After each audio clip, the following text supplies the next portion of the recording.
Okay, in the investigation you're going to do today, you're going to look at how can accelerating objects' velocity versus time graph be used to determine the object's displacement. All I want to say is diva.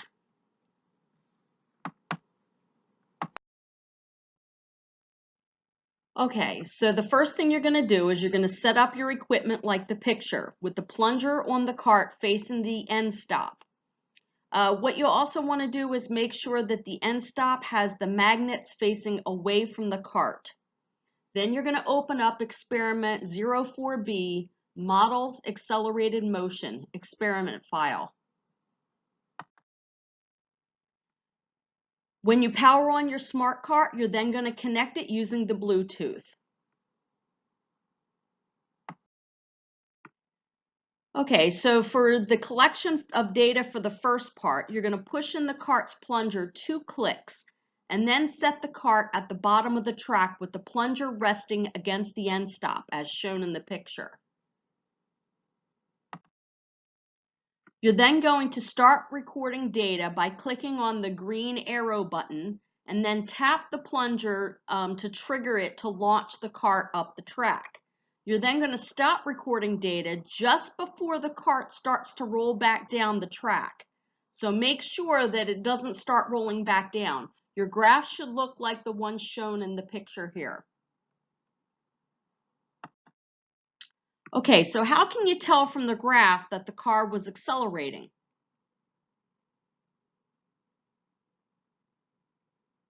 Okay, that's right. If you look at your position time graph, it's quadratic or it's parabolic in shape.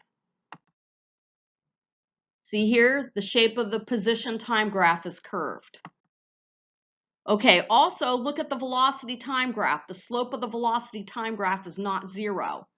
Remember, if we look at DIVA, the slope of the line tells us the next the graph. So if we look at the slope of the position time graph, it gives us the velocity. If we look at the slope of the velocity time graph, that gives us acceleration.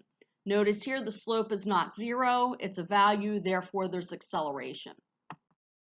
Okay, so you're going to find the area under the velocity versus time curve. You're going to record the area using the correct units in the handout that I've provided for you.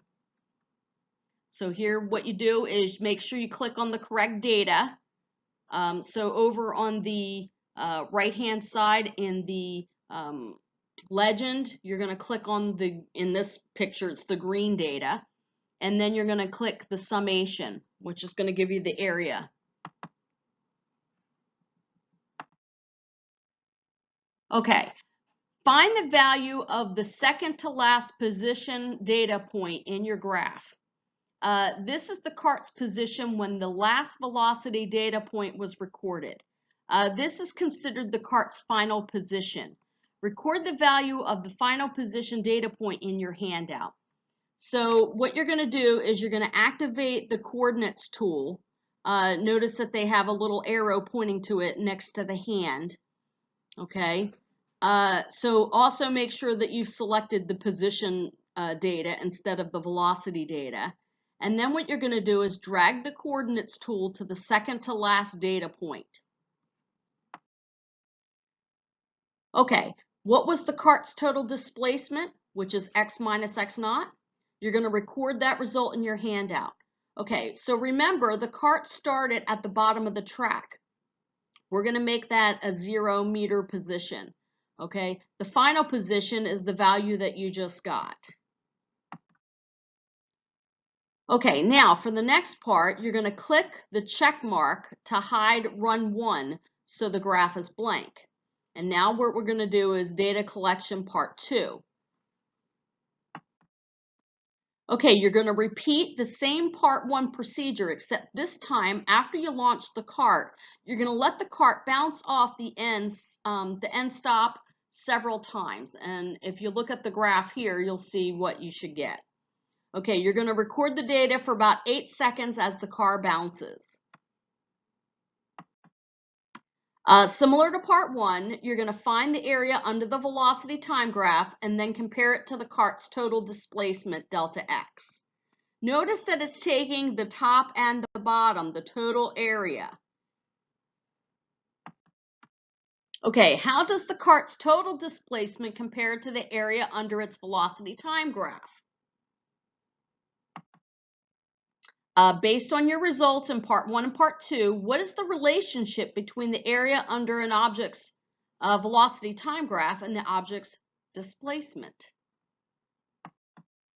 Okay, does this relationship extend to more erratic random motion? In other words, variable acceleration.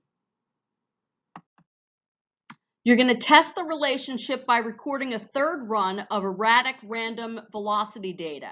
You're going to roll the cart back and forth with your hand. You're going to explain your results in the handout.